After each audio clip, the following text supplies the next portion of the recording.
Ladies and gentlemen, welcome to the Authentic Podcast with Justin Doulard. And thank you for tuning in to another episode. And now, this is the moment you've all been waiting for. Another genuine conversation with a unique individual. It's time!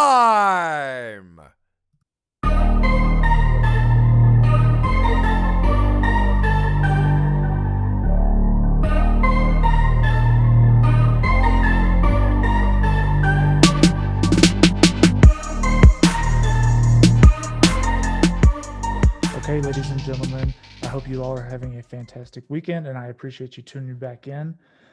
It is 2021, and it is time to get with the times. Stuff was wild. It's continuing to get wild. I thought this would be a fun topic. People talking a lot about it, and it's growing like crazy right now. We are going to talk cryptocurrency today with my friend, Mr. Matt J. Moore. Matt, thank you for tuning in, and let's tell the people a little bit about you. Yeah, man, I'm excited to be here. I love this conversation. Chatting about this stuff is always a high for me. I'm in Oklahoma and been involved in cryptocurrency for probably the last 4 years, and it's a drug of mine. And I don't say that just because of the money part, but it's the ideas, the philosophy, the education. I love it all. But that's kind of one of my passions, and I do stuff like this all the time. But on a day-to-day basis. I'm also involved in a group here in Tulsa called the Young Businessmen of Tulsa. It's more my way of giving back to the community networking group. And then my family's involved in fundraising. So I'm always working with nonprofits for fundraising reasons. So I'm kind of all over the place, but I'm having a blast doing it, and it's doing very well for me. Yeah, man, I know you. I know quite a bit about you.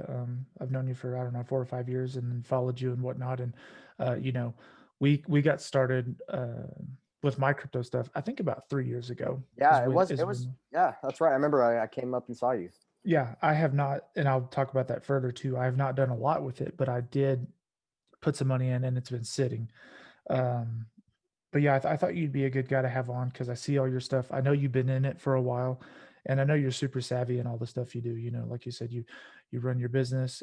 You've published a book, which we'll talk about. Yeah. You're very involved in nonprofits, and then business development in general with Young Businessmen of Tulsa. So uh, we kind of know a little bit about you, and of course we'll talk more too. But let's talk about how you got started with cryptocurrency and kind of how you developed that passion for it. Because you said, Yeah. obviously, you're a successful guy, so you enjoy, making money, but you said it's not just about the money, it's about the education and the growth and whatnot. So Yeah, no, I mean, I'd classify myself as an idealist, personality wise. I'm an INFJ, so I die on my principles. But I love freedom. I love monetary sovereignty. I love, all these things that contribute to somebody being empowered. And so in 2008, when the financial crisis happened, that was kind of like my big, what the heck's going on moment. And I wanted to understand why we were having all these problems. So whether it was books, YouTube videos, podcasts, whatever. I mean, 2000, how old were you at the time in I 2008? would have been. Let's do the math on that. Hold on. I'm not good with math in my head, surprisingly. And I just woke up, so I don't blame not you, man. not too long ago. Hold on. Let's see. It's 2021 minus 2008. Yeah, I would have been. Let's see. 13, yeah, maybe 21 or 20 years old. Okay. So yeah, I mean, I was just entering my 20s. I mean, I was young. Okay. I mean, I still classify myself as young. You look young. Yeah, I do, and I'm using that to my advantage. Yeah. So I started digging into that. I loved it, and so I was like, how far does the rabbit hole go? How far does the rabbit hole go? And so, although it might sound counterintuitive that I'm involved in stuff that involves numbers, cryptography, and money, it's really the philosophy and the type of thinking that goes involved in it. It's there's a lot of abstract thinking, but with the money, I was fascinated because I was like, well, how, if this is happening, like it all took me to the Federal Reserve. It all took me to how is money created? What gives it value? Where does it come from? Why do people use it? Like all these definitions that these aren't the kind of conversations we have in school. These aren't the things that we think about on a day-to-day basis. We see a green piece of paper and we're like, oh yeah, that's money. We just use it, like nobody really takes the time to think about it. And so because of that, I was really fascinated at where that rabbit hole took me. And so that's kind of what led me to cryptocurrency. I stumbled upon it probably 2010, 2011. I kept hearing the word Bitcoin, primarily around a lot of the WikiLeaks stuff, because at one point, Visa, MasterCard, PayPal, WikiLeaks couldn't get payment or donations from people because they were stripped of those rights because of the payment processors. And so they started accepting Bitcoin. So, I'm in all these libertarian circles and freedom circles, and it's like, oh, what is this Bitcoin thing? So at first I was skeptical about it. I looked into it. I didn't really understand it because there's a bunch of, developer computer jargon, which I've gotten a lot better at describing and understanding. But it was just a slow learning curve, and I watched it from a distance. And then by the time it got to $800, I was like, well, this thing isn't going anywhere. It doesn't look like a Ponzi scheme. So maybe I should take this serious, and maybe I should, go all in. And so that's essentially what I did. And so you started around 2010, 2011, and you've been Well, investing ever since. 2010, 2011, understanding it, hearing about it, but I didn't actually put any skin in the game or become passionate about it until probably 2017. Okay. Yeah. 2017. Okay. Yeah. Yeah, I think, and the reason I joined, you and I linked up about 3 years ago, and I've learned some more since then. But there's still a lot of questions I have too. But I think a lot of the reason, and I'm sure you get this all the time, that people are so hesitant is because it's kind of intimidating and it's kind of new and weird as far as their investing goes, um, which kind of plays into some of the questions I was going to ask you. We'll bounce around quite a bit because Yeah. I have different notes and kind of see how stuff goes, but. Um, Can you explain, and this is one of the questions someone asked, can you explain blockchain to someone like they're 5 years old? Yeah, absolutely. I'm Yeah. included in that list as well. Yeah, So man. No, yeah, it's true. I mean, it's hard for people to get their mind around Bitcoin and other cryptocurrencies like it because they automatically assume that all digital information can be reproduced, which for historical reasons has been the case. yeah, it Copying kind it. of it. I mean, I get the same way. Like, you know, it's crazy to think that you may have assets in something you can never hold or get out Hmm. technically, even though our cash could. Yeah, As you say, it's fiat money and it could be yeah, worthless in a year. People still want the fact that they could go get it or hold it yeah. or you know. Yeah, no, it's like we have this concept in our mind when we think about digital information. Like, I mean, this is one of the reasons why things like Google and Facebook and some of these social networks have grown so big. Is not only do they have network effect, but we haven't treated information with value. I mean, like the real value that it should have, because everything has been able to be duplicated, copy and paste. And so we don't really put a true dollar value on a lot of stuff. And so we're like, oh, it's free. It can be, it can be published anywhere. It's shared, and yeah, all these things are true. But at the end of the day, like when you have an ecosystem that allows digital information to be scarce, it changes the perception, it changes the game for everybody. And essentially what blockchain technology with the combination of encryption has done is create the ability for digital information to be scarce. And the way that works is, and the analogy that I like to make is, I don't know if you remember things like Napster, where Mhm. we used to download music and Napster was shut down because all this music files were on a central server. Well, that was a flaw because there was a central point of failure. There's a CEO, and then there's servers. There's a company to go after. Well, Bitcoin, the blockchain technology that Bitcoin is built on is essentially open source code that was distributed across the internet. People started downloading it, started running a full node, which is basically just a full version of that ledger. And just like BitTorrent, we after Napster, we started using BitTorrent to download music files and media files because with that system, it was pulling bits and pieces of these files from different computers all around the world. So there was no central place for the government or any government at that matter to go and say, hey, stop doing what you're doing, it's illegal. And so it was just a network that existed, and people were sharing these files with each other, bits and pieces that would complete the file in general. And so blockchain technology is similar in that sense, in the sense that you have all these computers, millions of computers around the world, that are running this software, and this software is the exact same software. And the way that I like for people to imagine it is, imagine that software being a traditional book, and in this traditional book there are entries, just like a regular ledger would, all these transactions of who did what and when they did it and how much it was. And so each one of these softwares on all these computers around the world are managing the same ledger, the same book, okay, at the same time. And essentially what happens is, if I were to send you some cryptocurrency or some Bitcoin on the network, what it does is it broadcasts that transaction to a pool of unconfirmed transactions.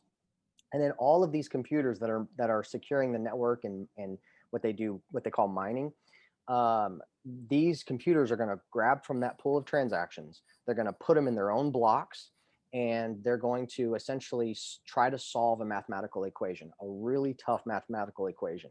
And whichever computer solves that equation, that computer gets to take its block of transactions and move it to the main blockchain and have its block be a part of the blockchain permanently. And all the other computers have to come to consensus and confirm that that is true and that is what happened. And so essentially, if you look at it as, the book is the software and each page is a block in the blockchain, and these computers are trying to add pages to this book, and they're coming to consensus and confirming that. And so that's essentially how blockchain technology works. Is there's not a central person, a central place, a CEO, anybody to go after, because this is all open source software that people downloaded on their computers.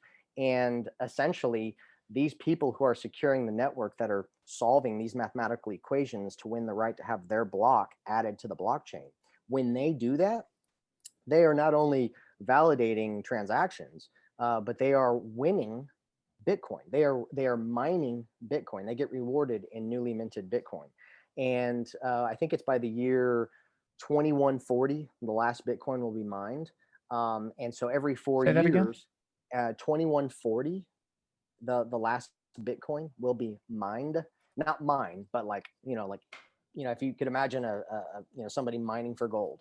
That's essentially what these computers are doing. But instead of mining for gold, they're mining digital information for Bitcoin. So and they're trying. when I got a question, I think. So yes. When you said 2140, the last Bitcoin will be mined. What is that? What does that mean? And where do you find this information? Oh man, there's a great book. There's several books. One is the Bitcoin Standard. I've got videos on my YouTube channel. Mike Maloney has a episode called "The Hidden Secrets of Money," episode 8, where he breaks down the blockchain. He breaks down, these concepts. I mean, there's a lot of content out on the YouTube. Just, Google how does blockchain work, and you'll have a bunch of illustrations and stuff like that. But yeah, so I don't know if did I answer your question? Kind of like, Okay. Break that down into layman's terms. So 2140 so far away. What does that mean? And yeah. So basically that means that it's not, I mean, it's a rough estimate that year 2140 will be when the last Bitcoin is mined. And just because the last Bitcoin is mined doesn't mean that the network stops and fails. It just means that the supply, the newly minted supply, will stop. And that the only thing that these miners will win are rewards off of, or fees off of transactions, validating the transactions. Because these miners who are securing the network with their computing power, they're competing to solve this mathematical equation to win new Bitcoin, but they're also getting rewarded for validating these transactions. And that's what makes the Bitcoin network so valuable. Is it's the most secure computer network in the world. I mean, just to give people an idea, in 2014 alone, when this was a long time ago, and the Bitcoin network has grown substantially since then. But in 2014 alone, the Bitcoin network had more computing power than the top 500 supercomputers combined. Wow. Yeah. And the crazy part is, the more people that jump on the network, the more people that start participating and mining and securing the network and utilizing this software, the stronger it gets. And so it's just gonna, I mean, Bitcoin, blockchain technology, it's gonna be a black hole that sucks up liquidity like nobody's business. You for people, you do crypto consulting, but you Yeah. put a lot of free content out there too as well, Oh your yeah, YouTube yeah, yeah, yeah. videos and your Facebook. So I guess for people wanting to get started, and we'll play into one of the questions that someone asked first, and you can kind of answer off that. Because these were, just general questions. How secure is cryptocurrency, which you kind of already answered, but what are options for cashing out? So, well, first of all, yeah, the network is the most secure computing network in the world. And the only time that you ever hear of Bitcoin, quote unquote, getting hacked, it's not the actual network that Bitcoin runs on. It's actually these third-party exchanges, which are essentially companies that are taking your dollars and converting them into Bitcoin. And so they're just facilitating a transaction. Well, if you keep your cryptocurrency with these exchanges and you don't actually move the cryptocurrency off the exchange, essentially what happens is you're trusting that third party with your cryptocurrency, and they're susceptible to a hack, which would be the equivalent of a robbery, no different than a bank. So the analogy that I make is cryptocurrency is essentially designed to not only be more superior in its divisibility and portability, but it's also designed for you to be sovereign over your own money, to take this digital information and have you be the custodian of it. And sure, there's going to be solutions where banks and institutions and exchanges are going to essentially have custodian services, because not everybody's going to want to take responsibility for their own money. Am I a big fan of that? No, but I just know that there's just going to be lazy people out there. Sure. And did you hit on options for cashing out? Oh yeah, cashing out. So yeah, the options for cashing out. So if you wanted to go back into fiat currency, you can essentially use an exchange, which I talked about earlier. You Mm-hmm. can give them your crypto, and they can give you cash. You can go to somebody who is mining, basically mining Bitcoin, or that I talked about that process there, because they're obviously running lots of computers, and those computers take up a lot of energy, and they take up and they have expenses to pay. So even though they may be winning Bitcoin, getting rewarded with Bitcoin, they have to sell some of that in order to pay their bills in dollars. So you could actually go to a miner and buy cryptocurrency from them, and that's what a lot of these institutional players are doing right now. And then you can also find an individual that has cryptocurrency, and maybe you want to sell them, maybe you want to sell them your couch or your car, or some other method, and they can pay you in cryptocurrency. Or no, you can get cryptocurrency from them, yeah, because you're selling them your item.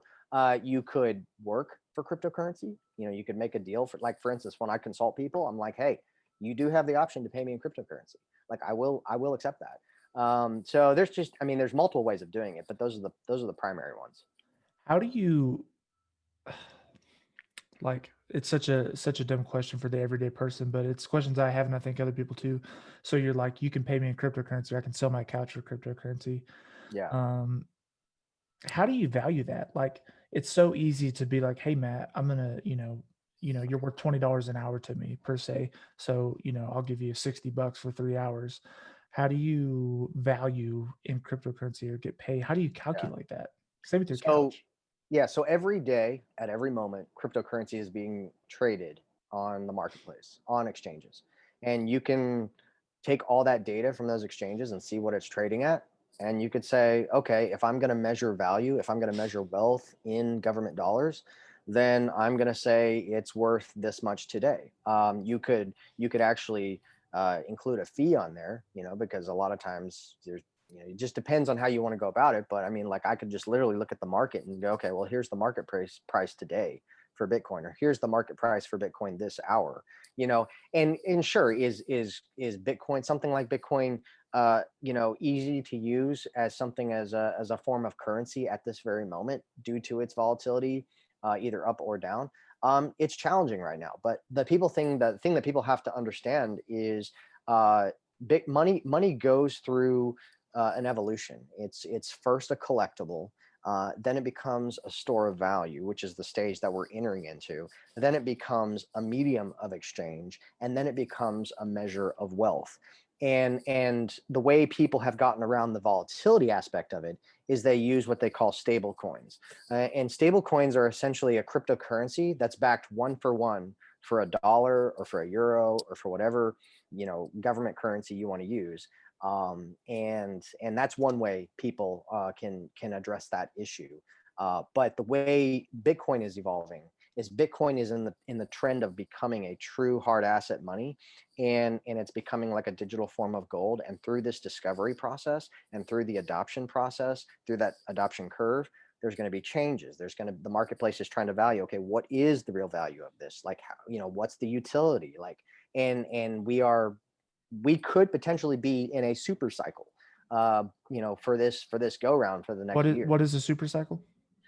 Super cycle is essentially we would have a huge explosion and high valuation in dollar terms of Bitcoin, because all these institutional players, all these governments, all these retail buyers are all coming to terms and realization of what's happening to not only to their government money, but also to the use case for what Bitcoin allows for.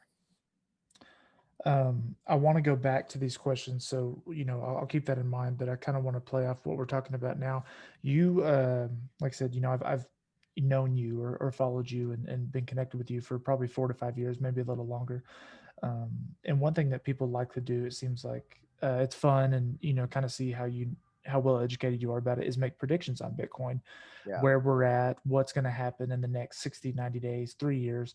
I wanted to ask you and talk to you about some predictions that you have made that were correct, and then some that were wrong, and then kind of, talk about where we are in the phase of Bitcoin as far as it being a baby, a teenager, an adolescent. Sure.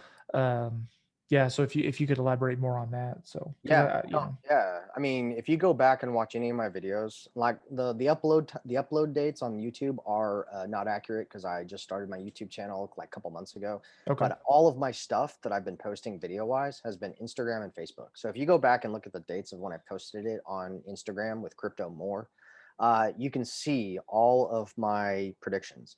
And what I was predicting 3 years ago was that as we were in a new bear market at the end of or at the beginning of 2018, I was predicting that all of these institutional players that were poo-pooing crypto, that were talking bad about it, that were saying stay away from it, like, I was not listening to what they were saying. I was watching what they were doing. Who was that, for example? For example, you've got people like Jamie Dimon from JP Morgan. Okay. Big institutional players like that were, always talking crypto down. But if you look at what they were actually doing, they were actually buying the dips. They were buying it up on the back end. They were trying to scare the market. And they've continued to do that. And now, out of all the hate, out of all the analysis, and out of all the criticism that people like Jamie Dimon and JP Morgan did 3 years ago, like, he was like, if I catch any of my employees with Bitcoin, they're fired. He said that. Like, yeah, he said that. He's like, I don't care about Bitcoin. Whatever, name whatever negative comment you want, and it's there. Like, that's how bad it was. And now you look at the reports of what Citibank is putting out, what JP Morgan is putting out. They're saying $300,000 Bitcoin, $150,000 Bitcoin. You've got institutions like BlackRock, Guggenheim that are like, hey, $400,000 Bitcoin. Like, what they have done is like, people always say, like, if you miss the boat, you miss the boat. But if the institutional players miss the boat, they bring the boat back. You know what I mean? Like, right. And this has historically been one of the first times that if you're paying attention and you're watching and you're not just listening to what they're saying and you're really doing some digging, this is the first time that a retail buyer can actually front run institutions on something that's going to be so revolutionary. And I'm not just talking about Bitcoin. I'm talking about really any blockchain cryptocurrency asset that has a real use case. Okay. I probably got off topic there. I probably ranted there, so I don't know if I answered the complete question. So prediction wise, so I didn't necessarily give a number prediction, but one of my big predictions that I gave was that it's only going to be a matter of time before we enter into a new bull market, because when you look at the lifespan of Bitcoin, especially 12 years, it's very cyclical. It goes through these 4-year cycles. And yes, it's very volatile up and down. But if you look at the overall trend, it's making higher highs and higher lows. And so, if in doubt, zoom out and take a look at the bigger picture of adoption and the bigger because I'm not going to say history doesn't repeat itself exactly, but it often eerily rhymes. Okay, good stuff. Give me some predictions for the next 6 months, 2 years, 5 years, 10 years. And these don't have to be crazy, or I'm not looking Sure. for some prophecy, but maybe things you think they're going to happen, and, kind of what you think will occur based on what you've seen over the past 3-4 years. So Yeah. So some of my big predictions, and I've also talked about this in some of my past videos, with governments and institutions, is it's coming to pass. If you look at the life cycle of any fiat money system, a government money system, that's backed by nothing of real, true intrinsic value, they literally, you can just press a button and create digits on a screen and hand them out to people. stimulus check, right? Yeah, stimulus check, and a perfect example. There's definitely going to be more of that. And if you understand the true nature of the monetary system and how money actually works and comes into existence in its current state, you'll know that the average lifespan of a fiat currency is usually around 37 years, and they usually don't go beyond 50 or 60, right? Like, there's some that have lasted a couple hundred years, but they all go to zero. They all fail. Never in history has it ever worked. Has this experiment ever worked? This could be like a rabbit hole or a conspiracy we could talk about for hours, or not a conspiracy, but maybe like just a theory. But do you Yeah. think that there's some intentional purpose behind not really learning about money in school? Oh, absolutely, 100%. Because you have to, once you go off of any form of gold standard or something that has a limited nature to it, because essentially what limited money does is it puts constraints on the government. The government doesn't want to have to tax the people too much because they're going to get pissed off. So what's easier, tax the people or create more money? Well, in order, it's to create more money, create more debt. Well, the easiest way to do that is to be on a fiat money system. So we went off the gold standard in 1971. And that's really when the fiat experiment truly began for America, and that's when the timer really started ticking. On top of that, you look at the cycle of any country that has held the world status for world reserve currency. The average lifespan, going all the way back thousands of years or hundreds of years, is 80 to 90 years. And when did America become the world reserve currency? At the end of World War II. And so that was about 75, 76 years ago, right? So, and then if you do the math from 1971 to today, that's about 50 years of us being a fiat currency. So, where our timer is on for sure. oh yeah. Like, these macro trends are converging. So they know, world leaders, institutions, banks, governments, whatever you want to call them, they all know that a reset has to happen. They all know that a monetary system has to change. And that's why you see things like the World Economic Forum posting a complete website talking about the Great Reset. That's why the deficit, the spending, the debt, it's all an illusion. The debt ceiling, it's a joke. Because here's the thing, when you've got a system of money where you borrow it into existence and you owe interest on that money, where are you going to get the extra dollars to pay for that interest? You got to borrow again.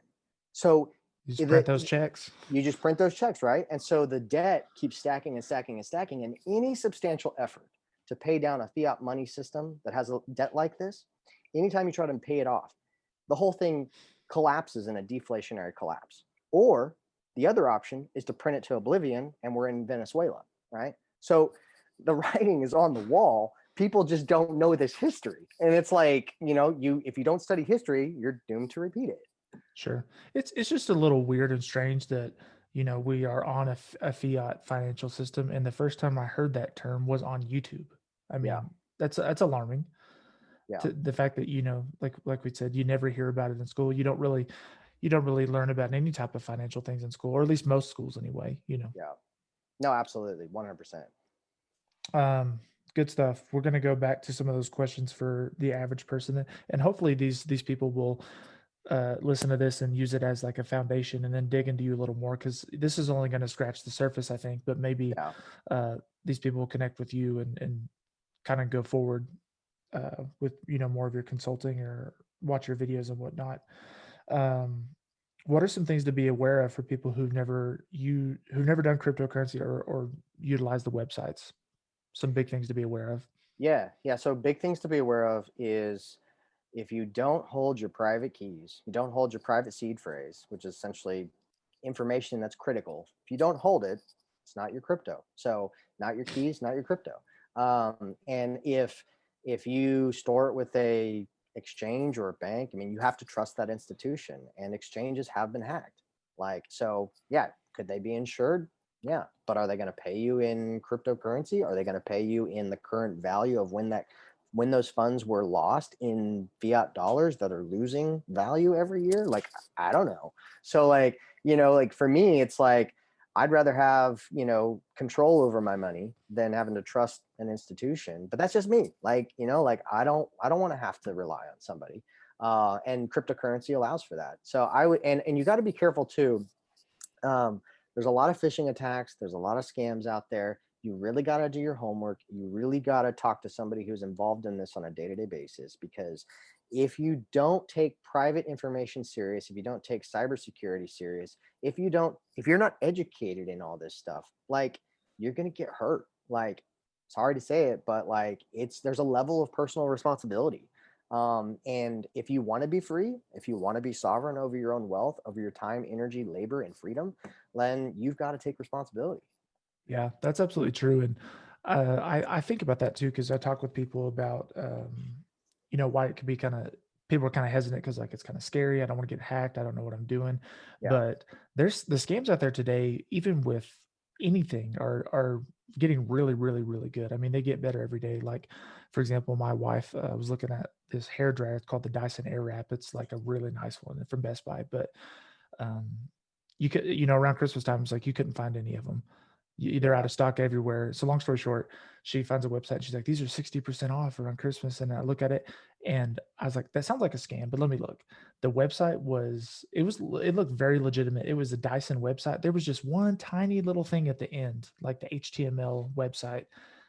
If I wouldn't have saw that, otherwise I thought it was real. So I guess to play into the long-winded point, it's not just cryptocurrency that you can easily get scammed. It's, PayPal, it's online shopping, it's everything. So yeah. And I'm a big proponent of using privacy browsers, VPNs, like, and I'm going to change, certain methods and how I even do stuff. I mean, I take privacy serious. I take security serious, but you can always continue to improve, because the scams are always going to get easier and easier, but or not easier, but they're going to get better and better. So you just got to be vigilant. Like, and it's just like with any company as well. Like, if you're going to have a company and you're going to try to secure a database, like, you got to teach your employees, like, what's a phishing attack? Like, and hopefully as hackers and scammers get better, our security walls will get better too. Just like, 15, 20 years ago, when you bought your laptop or your desktop, you had to get, the antivirus package with it, the $100 package you had to install. And nowadays, like my MacBook, I've never put anything on it and it's been fine, So, second part of that question, then we'll kind of move forward. Is this, I think I know the answer to this, but I'm going to ask it for, Q&A. Is this the equivalent of day trading in penny stocks or the stock market? No. This is the equivalent of a new asset class being birthed. I mean, it's like, if you had an opportunity to invest in the technology that created the internet in the early 90s, would you have done it? Like, if you have the opportunity to invest in the internet 2.0, like, would you do it? Like, because cryptocurrency, blockchain technology is going to do for money and value what the internet did for information. This one I had written down, and you had commented on it as well. What's up with the dog coin? Is it Dogecoin? Dogecoin? Yeah. Dogecoin. What is that? So it actually was, I mean, because there's thousands of cryptocurrencies out there. And I honestly, you have to decide what you're going to dedicate your time to. Like, so Dogecoin is a real thing. It is a real thing. It's a real cryptocurrency. It's a real network. But because my buddy who posted about that, is kind of a jackass. He's funny. He's always joking Yeah. and pranking. So I'm like, I don't know if he's telling the Yeah. truth or not. No, it's a real coin, but it started out as a joke. So like the guy who created it just created it to be like funny. So like he created this he created a blockchain, he created open source software and was like, here's Dogecoin, and and it was just this funny meme coin with this little dog's face. And it's always been pumped, artificially pumped up and down. And yeah, like I think recently there was a big campaign, a bunch of kids on TikTok that are like, oh my gosh, Dogecoin is like X amount of pennies. Like we need to, if so many of us buy this much amount, like then yeah, we can pump it to this price in dollars and then we could sell it and be millionaires. And it's just like, like, so the thing's going to live. Like I hate to say it, but Dogecoin is a joke. I don't see it as an investment, but like, it's probably going to be one of those jokes that just never dies. Interesting. Someone that's so weird. It's weird how it's just hard to understand and fathom how someone could create a version of a currency and then, people can invest in it and it kind of take off. It's Yeah. weird to combine, like value with memes and Yeah. whatnot. But someone did want you to elaborate on that. The future of it, how far do you think it'll go? And then do you think it will go up to $1 in 5 years? For Dogecoin? Yes.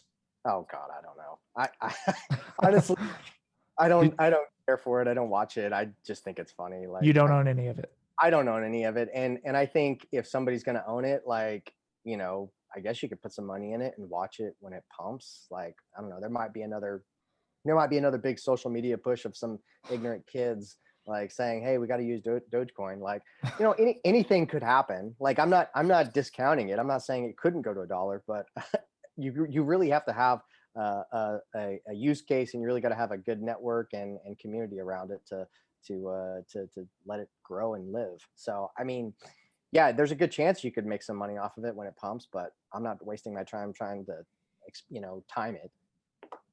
Gotcha. When do you expect a correction to happen? Another good question. So yeah. So we are. I know you've been talking about that a lot on your page, and yeah, no, I posted a video on it just the other day, and what are we at now? We're at about 40,000. So we're $40,000 Bitcoin. Generally the whole market's doing really well right now. In my opinion, we're rising really fast. We are overbought, and we'll probably have a significant correction. I mean, it could be anywhere from 40%. And here's the thing, like in the last bull market, there was, 6 to 9 significant corrections like that. But the trend was up. The trend was your friend. And so, yeah, there's going to be some sell-offs along the way. The question is, how significant are those sell-offs going to be? Because as the market, the liquidity in the marketplace and the market capitalization grows, the volatility is going to reduce. And with all these institutions having the fear of missing out and buying billions and billions of dollars of this stuff and just taking it off exchanges and putting on cold storage, like there's a real shortage of this asset, and there's a supply and demand economics kick in then. And on top of that, could we be in a hyperinflation scenario or event? Like, yeah, sure, we don't have hyperinflation necessarily in our everyday commodities and foods and stuff that we use, because obviously the government doesn't want that to happen. But has healthcare gone up? Has real estate gone up? Has the stock market gone up? Like, like what's your measuring stick like for inflation? And so and if we know inflation is the goal, I mean, shoot, the Federal Reserve came out and was like, hey, we're not meeting our 2% inflation, so we're going to let this thing rise. So it's just like there's so many scenarios. Like, is there going to be chaos in the marketplace or government in the coming weeks? Like, I don't know. Like, could there be a black swan event? Sure, but like overall, like, does Bitcoin have a use case? Has Bitcoin continually risen in the last 12 years despite its ups and downs? Yeah, I mean, like, I have a lot of faith in this asset, and I've done very, very well in this asset. But I mean, just because there's a correction, I'm not going to get scared. The people who are going to get scared and the people who are going to sell their Bitcoin when the markets are red, they're going to be selling it to me. They're going to be selling it to the institutions. They're going to be selling it to all the stronger hands who have been in here a long time, because people are going to panic sell. They bought in at $40,000. They bought in at $50,000. At whatever point we have some kind of significant correction in this year, people who don't do their homework or due diligence, and they're just trying to make a quick buck on a quick flip, like they're the ones that are going to lose. So you really gotta, like I said, when in doubt, zoom out. So, for example, I'm a new customer. I'm a new guy. I'm like, hey, this Bitcoin stuff, Matt, I'm hooked on your stuff. I want to get it. Are you advising to wait for the correction, or are you saying get in while you can and ride it out? So my approach has been this: like, since I'm not a day trader, I'm an investor. I try to measure my wealth in Bitcoin and accumulate as much as I can. You're a long-term Um, guy. Long-term guy, yeah, for sure. So like for me, my strategy has always been dollar cost averaging at no matter what the market is at. So like essentially what I'll do is I'm buying on a regular basis, like all the time, every time, no matter what the price is. And so my cost of entry is averaging out. So like, did I buy at the last height, at the last bull market at $20,000? Yeah. Did I buy at the bottom of the bear market at $3,000? Yeah, I did. But like, I'm not trying to time those moments. I'm just trying to accumulate as much as I can. You're And just super sometimes consistent.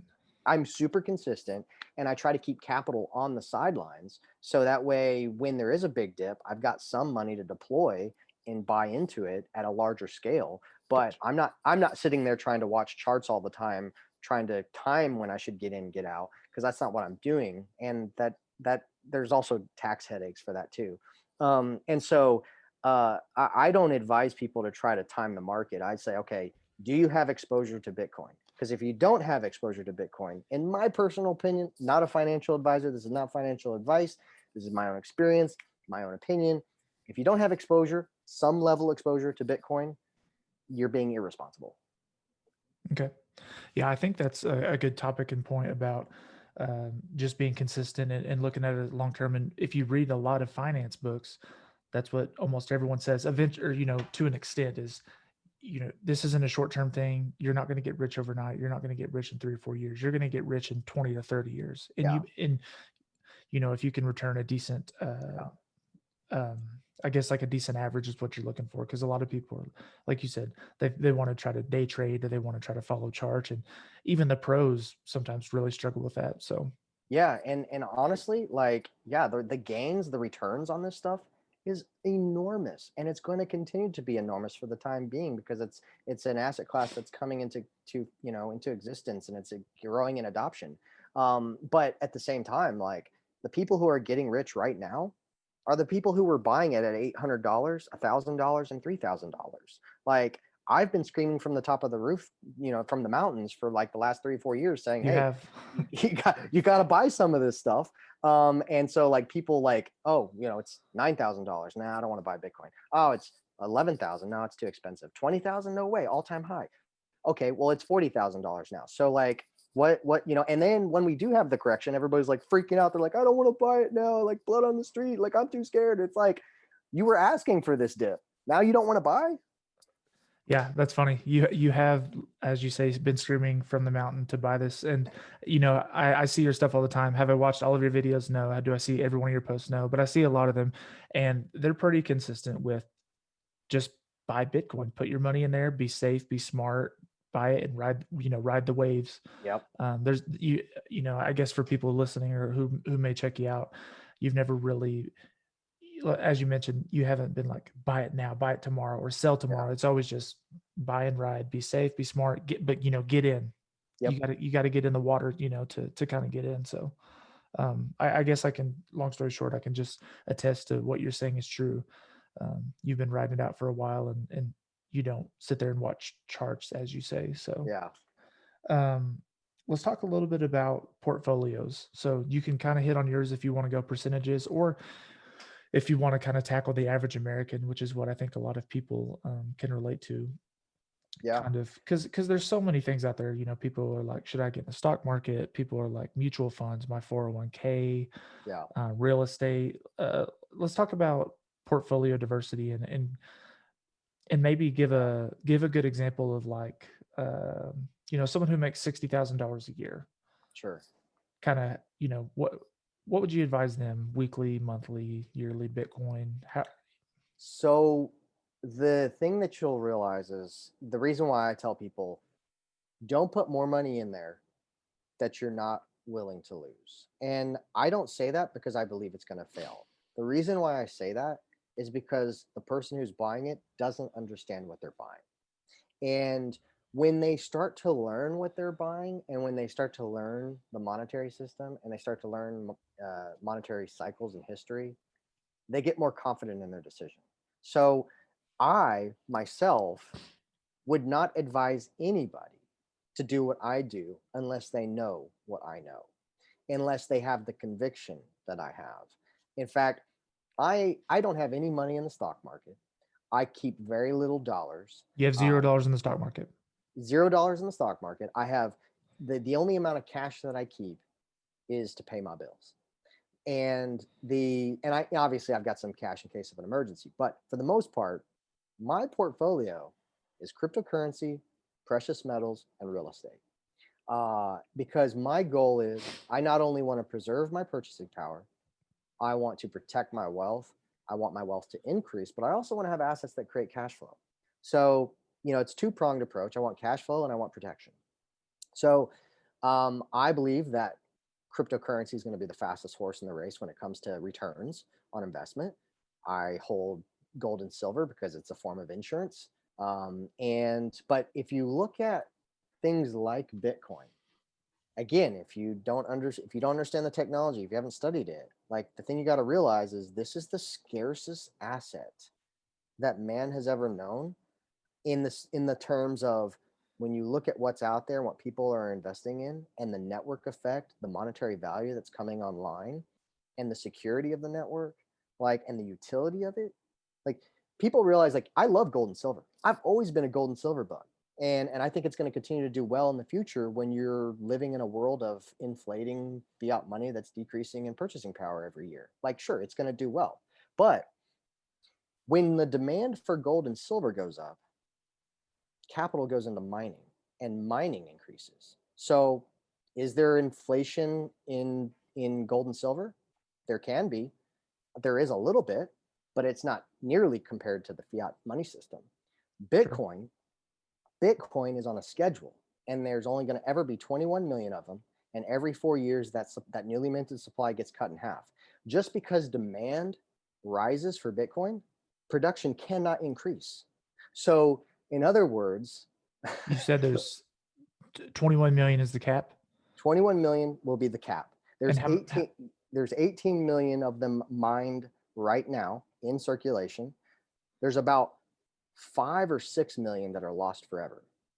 And there will continue to be some that lose forever. So if adoption is growing, supply is decreasing, supply can't increase its production, or there's no way that production can increase supply, like with gold and silver when demand goes up, then this is truly the scarcest form of an asset that's on the marketplace right now. And what it's going to do is it's going to suck in money and capital and energy. It's like the way you got to look at money. Money is a vehicle that is for energy. So we use money as a tool for economic value and energy. Money represents our time, labor, energy, and freedom. Okay. So what are you storing your time, labor, energy, and freedom in? Is it fiat money that will eventually hyperinflate and will continue to inflate? Yeah, I don't want that. Is it going to be gold and silver that, yeah, it's sustainable, it's historical, it'll probably always be money, but it'll have a slight inflation, slight increase in production as long as we continue to mine it, okay? Or am I going to store most of my wealth in something that may not be a physical, tangible thing, but if it is the most secure computer network and it's the scarcest digital asset, I mean, the reason why I'm such a firm believer in this technology is we live in an exponential and compounding growth of technology, a world of technology. And when you've got artificial intelligence and you've got autonomous cars and you've got smart machines that are communicating with each other, like they're going to be doing transactions with each other, these machines, with no middleman, no person, no bank, nobody involved. It's all going to be done with blockchain, smart contracts. So like if you were to go to work and have your Tesla car park in the parking lot and it can drive itself, like why would you just let it sit there? You would actually let it go ride share, become a cash, making machine, an asset that produces cash flow for you. So people will ride share. They'll take their phone, they'll scan their phone's wallet to your car's crypto wallet, And via smart contracts, once that ride is completed, the transaction is completed with no middleman, no person involved. And then when the car has to refuel or recharge, the car is going to go to the fueling station, and the car's wallet will talk to the pump's wallet with no human involved. Like, that's what this technology does. Like, instead of like the way your electric bill or your gas bill or anything, like you're gonna be paying it in fractions. Like, because like cryptocurrency can be divisible. Like Bitcoin's divisible by 8 decimal points. So, I mean, there's a huge rabbit hole I could go into, but I know I Sure. just went onto a rant there. But like, No, it's good. that's It's good. yeah.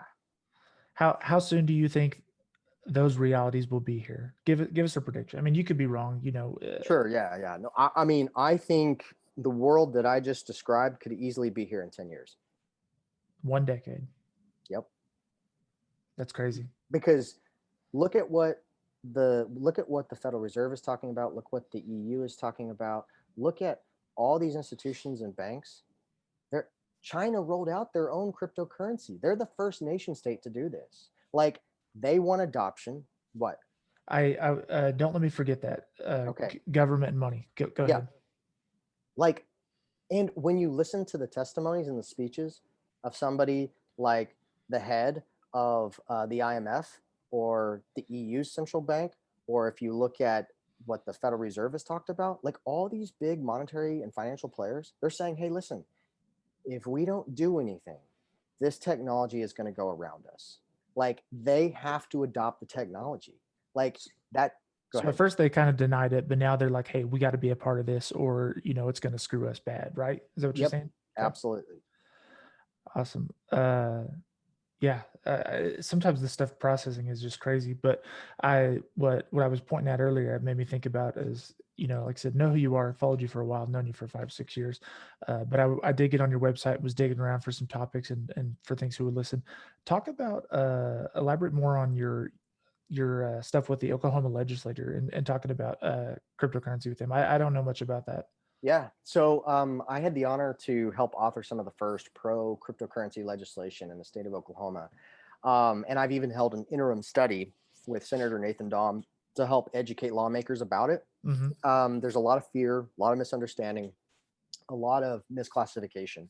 So those boomers, So, yeah, boomers. Yeah. Dang boomers. No, I really enjoy the educational process. And just trying to dismiss some of the fears and misunderstandings. But my goal is this: there's essentially, as this cryptocurrency market evolves, there's really 3 or 4 different types of cryptocurrencies at this moment. There are ones that truly act like a currency. There are ones that act like a ticket or a coupon, much like what we would call a utility token that you would use in some kind of special ecosystem or marketplace. Okay. Then you've got ones that act like a security, which could be digital representation of company stock or debt issued on a blockchain. Then you've got what they call non-fungible tokens, or NFTs, which could be like a digital asset that is truly unique. So, and I like to make this analogy. I'm going on a slight rabbit hole here, but the largest concert ever attended was online, and it was like with a Fortnite concert, like virtual reality Fortnite concert. There was millions of people, right, tuning into this. Like, imagine being able to be present at that concert with your VR headset and see the lead guitarist playing his guitar, and then like going to that guy and like buying his guitar from him, his digital guitar that's an NFT assigned on a blockchain, and it's limited. It's the only one that can ever be created, and it can be authenticated on the blockchain. And then you take that guitar and you put it on your virtual wall in the virtual world. Like people don't understand, like, kids value gaming skins. They value all these things that are in these gaming ecosystems. So like, I mean, so I don't mean to go on a tangent there, but what I mean there is there's several types of cryptocurrencies, and not everything should be labeled in a tax environment as one thing. Like, you have to treat them separately, and you have to apply different rules if you're going to try to incorporate any type of regulation in this atmosphere. And so what I've been trying to do with Oklahoma is do essentially what Wyoming has been doing is, hey, listen, there is a difference in these asset classes. We need to be friendly to the industry. We need to welcome the industry because it's going to bring innovation. It's going to bring capital. It's going to bring talent. It's going to boost the economy. Because it's like, had Oklahoma or any other state been friendly, to some new technology, they're going to benefit it from it in the long run. How's that been going? Has it been pretty successful, or is it, No, so-so? they still.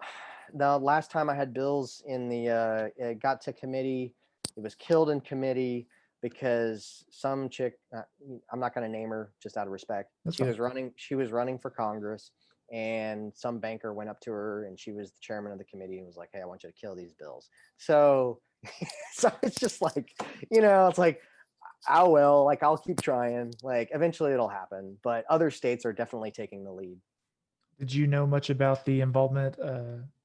Just because you were in the area and you're pretty involved with the government stuff, and then the business about when Tesla was coming to the Tulsa for Tesla, the development of that. Were you involved in that at all, or did you just kind of I follow it? mean, I followed it and promoted it, but I didn't. I wasn't involved in any substantial level. Yeah, I know it was Tulsa or Austin, right? And then Austin took that one. Yeah, So, yeah, and that's probably, I mean, Austin's a lot bigger than Tulsa, and they've got the no state tax, so that probably was a big component of it too. So yeah, yep, it just made me think about you saying, you're trying to bring innovation to Oklahoma and economic growth through different avenues and trying to get on that train while you can. So, yeah, yep. so that didn't work out, but I assume you're not giving up on it, right? You're still plugging Yeah, in, it's or it's going to always be an ongoing, thing. And I think because I've positioned myself within the legislature, as somebody who's knowledgeable on it, I'm sure I'm going to be called upon more in the near future. So, I mean, because perfect example, I mean, there's already regulations coming out at the federal level that are very pro crypto. Like, for instance, the OCC, which is the Office of the Comp Controller of the Currency, like they're the ones that regulate a lot of these banking and currency issues. And they basically gave the green light for banks to not only be custodians of cryptocurrency, but to use cryptocurrency as a settlement layer. there is a ton of information out there, like in anything you look up. Like, I mean, Yeah, if you look at like I feel like 15 years ago, 20 years ago, if you wanted to get on a healthy diet, it was, your doctor told you, or there was one diet. Now there's like thousands of diets. There's thousands of yeah, workout plans. Aside from your own websites and your own YouTube videos, which we are going to plug, and they're good, where do you go to get your information? Or give me one or two sites that are good to go, or blogs, or something. yeah, yeah. Because I Google Bitcoin, and I could spend the next 7 weeks looking for information. Yeah. First thing I would do is jump on Amazon, buy the book, The Bitcoin Standard. Second thing I would do, I would probably go watch Mike Maloney's Hidden Secrets of Money video series. It's a 10-part video series.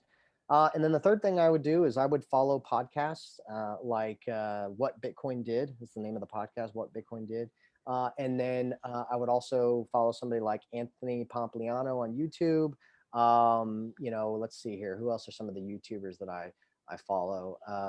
Crypto, if you're just more on the charting and trading side. And then Crypto Zombie. I mean, there's a lot of funny names out there, but Dogecoin. like for instance, like on yeah, Dogecoin, like on Twitter, like one of the main like charting analysis guys that people follow for crypto is I think his Twitter handle is like Magic Poop Cannon. like, like there's just like extremely knowledgeable people that just have these weird names. It's like their alter ego. That's funny. Yeah. Okay. I think last question from the Q&A, and then I got a handful for you about some other stuff, and then we'll wrap it up. We've been going about our Sure. limit, and it's been great, and I appreciate you coming on, man. Favorite wallets and exchanges? Yeah. So I use the Ledger wallet for my Mhm. hardware wallet, which I is do have by that still. yeah, you do. Good. Yeah. I got into it last week. Did you? Well, I'm sure you're doing quite well if you've just been sitting on it. Yeah. Yeah. So anyways, I use that for my hardware wallet. I like that. I like that brand. If you're just wanting a mobile wallet where you're in charge of the private keys and seed phrase, Exodus is very user friendly. And they have a Write that down. desktop version as well. And you can actually do in-wallet trades. So there's a little bit of a fee there, but it's you don't have to take it onto an exchange. You can literally just say, I want Bitcoin, this much Bitcoin for this much Ethereum. and like you can do it in the wallet. And then exchanges.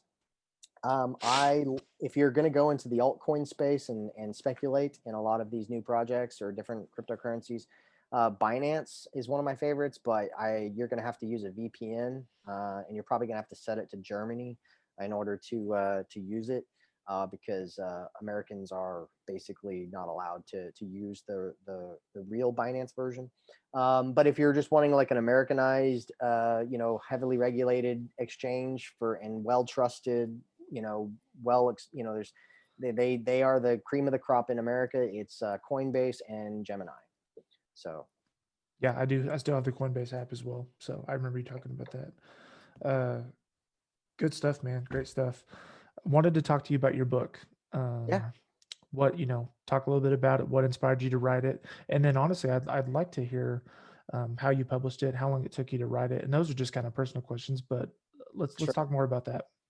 Yeah, so my book is Foundations for Liberty, and it's about a 91-page book. I wanted it to be consumable in probably one or two sittings, and I didn't want to lose people's attention. So it reads very well, very easy. The whole premise of it is the first part is about what it takes to really live freely, both as an individual and as a government.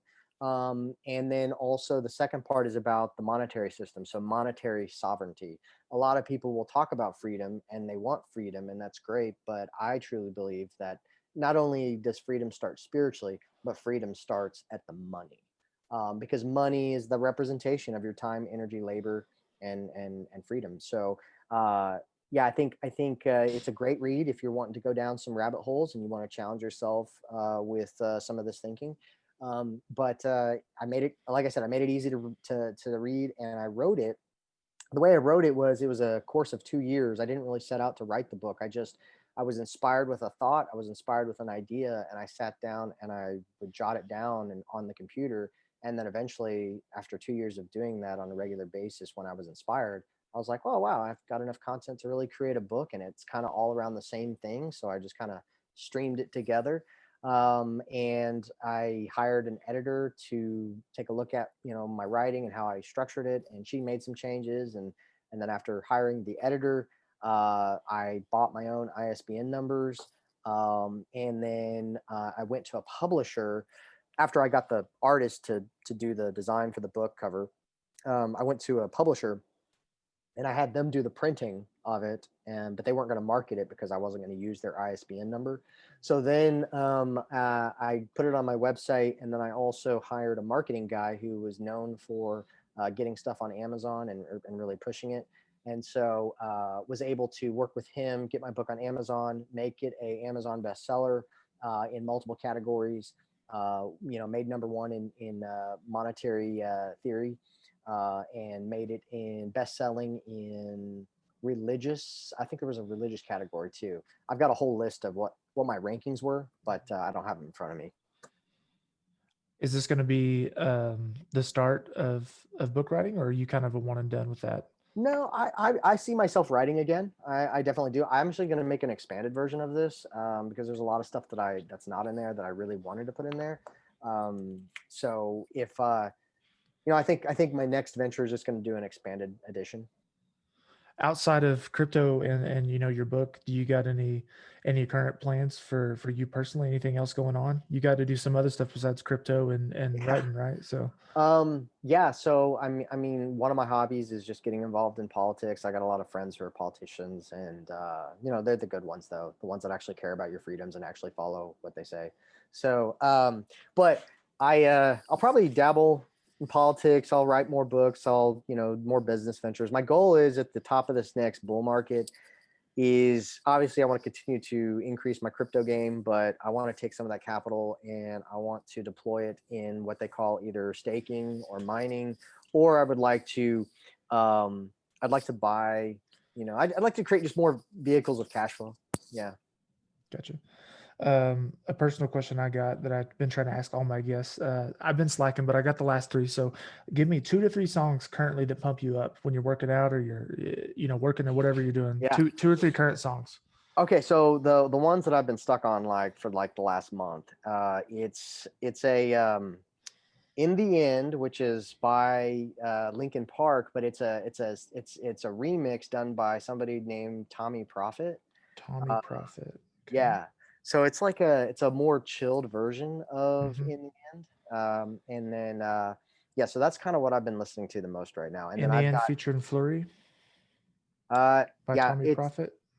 yeah, Tommy Prophet, yeah. I just downloaded it. So, okay. Cool. It's pretty tight. You're gonna love it. Okay. Any others? Just that one? Well, currently that's the most recent. That's your one? Okay. Yeah. Yeah, I saw that from a podcast blogger. He said, start asking your guests what gets them pumped up and then create a library on there and kind of, hit the shuffle. So it's That's going to awesome. be, it's going to be interesting to see, who, what tastes are and kind of listen to it. The last guy had some Kid Rock songs, Roland. I know you said you checked that one out. So that was kind of Yeah. funny. Yeah. Yeah. Man, I think we've covered a lot, and I think I'm good. I really appreciate it. I want you to talk about where people can find you. Of course, we'll add the physical links as well, but where people can Yeah. find you and that whole Yeah. deal.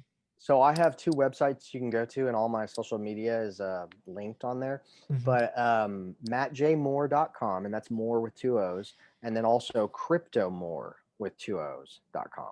So yeah, mattjmoore.com and cryptomore.com. And if you want to follow me on any social media, there should be links on those websites. Yep, and I will definitely get those in there. If you got anything else, let me know. Otherwise, I think we're going to wrap it up and say goodbye. So, Awesome. I really enjoyed it. yeah, Matt, thank you for coming on. I really appreciate it. Like I said, wanted to talk about crypto. I've been seeing you and several other people talk about it, and I feel like now is a great time. And hopefully, this will be a good educational piece. And maybe people can follow you and kind of seek out more of your consulting and make some money. So, Yeah, would love that, man. Thank you. yeah, thank you guys for tuning in, and we will see you next time.